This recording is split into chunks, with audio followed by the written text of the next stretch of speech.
Mesdames et messieurs, je voudrais, d'entrée de jeu, vous remercier d'avoir bien voulu répondre à cet appel que nous vous avons lancé. Ce matin, je voudrais faire la déclaration qui suit. Quand en avril 2007, le président Laurent Gbagbo me faisait l'honneur de me demander de venir servir à ses côtés en qualité de conseiller spécial chargé des questions de décentralisation et porte-parole du président de la République, il m'avait posé une seule question.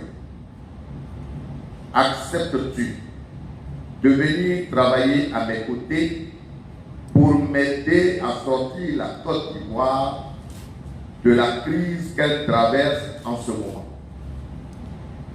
Le préfet, directeur général de la décentralisation et du développement local que j'étais, a été envahi à ce moment-là d'une très grande fierté. De 2007 à 2011, j'ai servi le président Laurent Gbagbo et la Côte d'Ivoire avec mon cœur et avec abnégation. C'était passionnant, quelquefois très stressant, comme cela doit être le cas, j'imagine, autour de tous les chefs.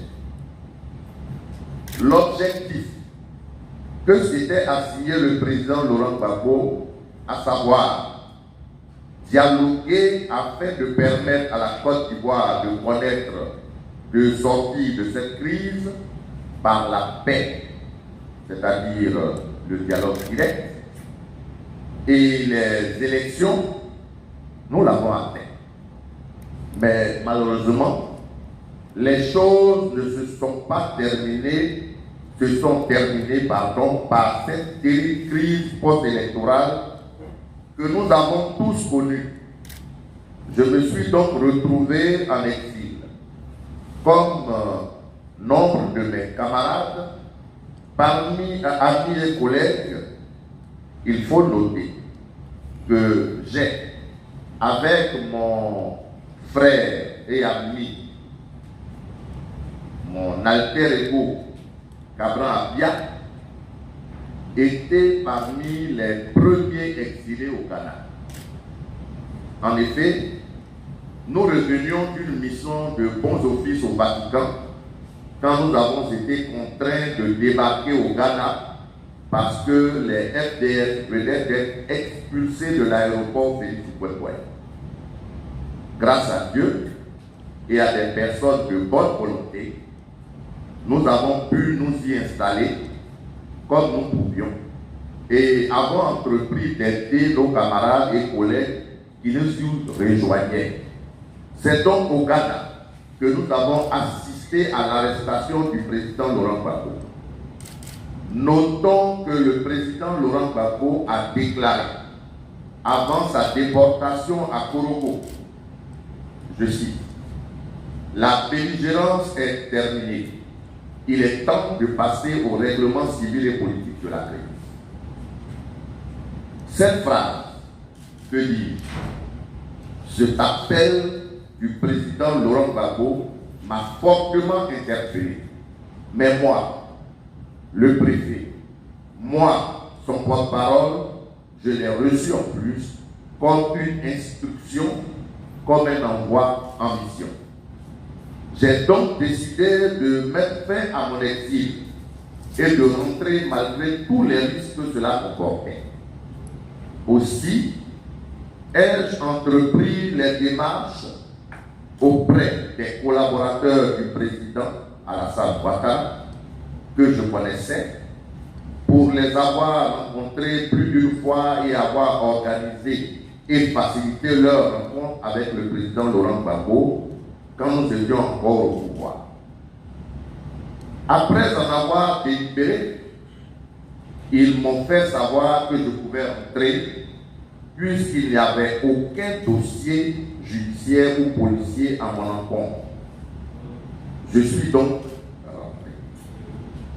non sans crainte. Je vous passe les péripéties de cette entreprise qui était pleine de frissons. En réalité, il y a eu plus de peur que de mal.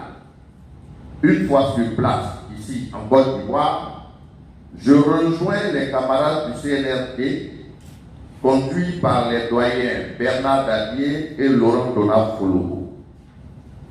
Il faut signaler que nous avions mis en place en 2008, en prélude aux élections de 2010, un mouvement de soutien au président Laurent Gbagbo intitulé la conférence Cap Uni pour la réélection de Laurent Gbagbo, en abrégé CAP-ULG. Ce mouvement de soutien, comme bien d'autres, était membre du Congrès national de la résistance pour la démocratie, en abrégé CNRD. C'est donc avec ce mouvement que nous prenions part aux travaux et réunions de la plateforme. Face à la situation tant sécuritaire que politique qui prévalait dans le pays, et avec un très grand nombre de nos camarades dans les prisons à Abidjan et dans certaines villes de l'intérieur du pays, et en exécution de l'appel lancé, comme je vous l'ai dit plus haut, par le président Laurent Gbagbo avant sa déportation à Korogo, il s'avérait impérieux de s'asseoir et de discuter. Pour ce faire, il nous fallait un instrument à cet effet. Les camarades et moi, les camarades du CAP-ULG, j'entends, avons donc décidé de transformer notre mouvement en parti politique pour lui donner les moyens nécessaires à l'atteinte des objectifs que nous avions fixés, à savoir aider à la normalisation de la vie sociopolitique du pays, obtenir la libération des prisonniers, le retour des exilés, le dégel des comptes, etc. Ainsi, le 4 novembre 2011, naît des cendres du CAP-ULG, le Cap Uni pour la démocratie et le développement, CAP-UDD. C'est donc avec cet instrument, le CAP-UDD, que nous obtiendrons le dialogue par le dialogue et la négociation, la libération par vagues successives de nos camarades emprisonnés à Bouna, Kakiola, Pundiali, etc. Nous obtiendrons le retour de nombreux exilés, à commencer par nos camarades de la Ligue des mouvements pour le progrès, LMP, plateforme que nous avions mise en place avec les camarades Cabran Abia, Labou Henriette et Mel Théodore Béasonam. Nous participerons par ailleurs à la création du cadre permanent de dialogue, CPD, dont nous avons contribué à rédiger les textes de référence.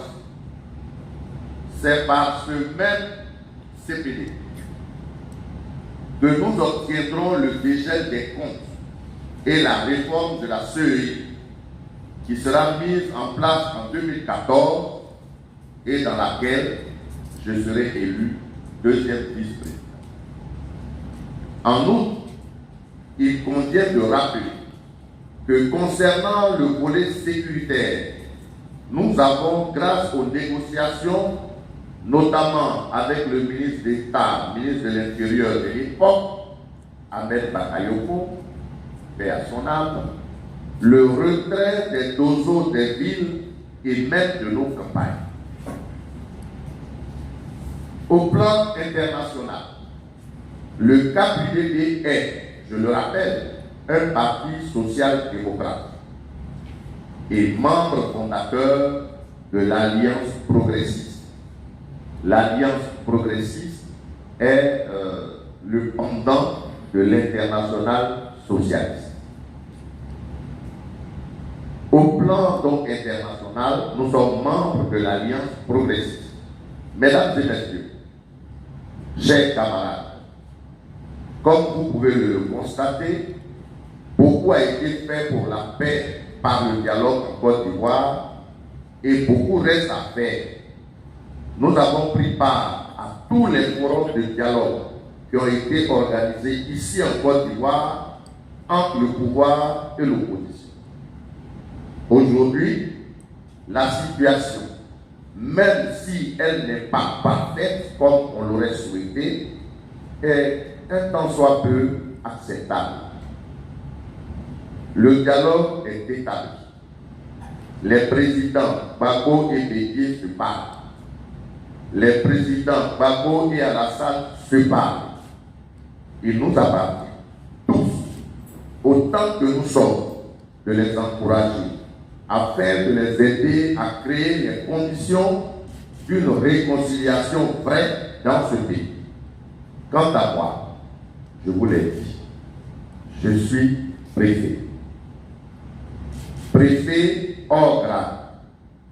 Et vu l'incompatibilité qui existe entre cette haute fonction et l'exercice de la politique politicienne, j'ai, dès mon retour d'exil en 2011, demandé une mise en disponibilité pour pouvoir créer le KQDD. À l'issue de ces 2 années qui m'avaient été accordées, j'ai, par un heureux concours de circonstances, eu l'avantage d'être élu 2e vice-président de la CEI pendant 4 ans, jusqu'en 2019. Puis, j'ai encore demandé et obtenu une 2e mise en disponibilité qui prendra fin bientôt. Face à cette situation, je me vois contraint soit de démissionner de la fonction publique, soit de me retirer de la vie politique active. J'ai pris la décision, après avoir consulté mes camarades du parti, de me retirer de la vie politique active et de reprendre et mener à son terme ma carrière professionnelle. En ce qui concerne le parti, le KQDD, en accord avec mes camarades, je le mets à la disposition du président Laurent Gbagbo, qui, Dieu merci, est rentré de prison. Que Dieu bénisse le KQDD, que Dieu bénisse la Côte d'Ivoire. Je vous remercie.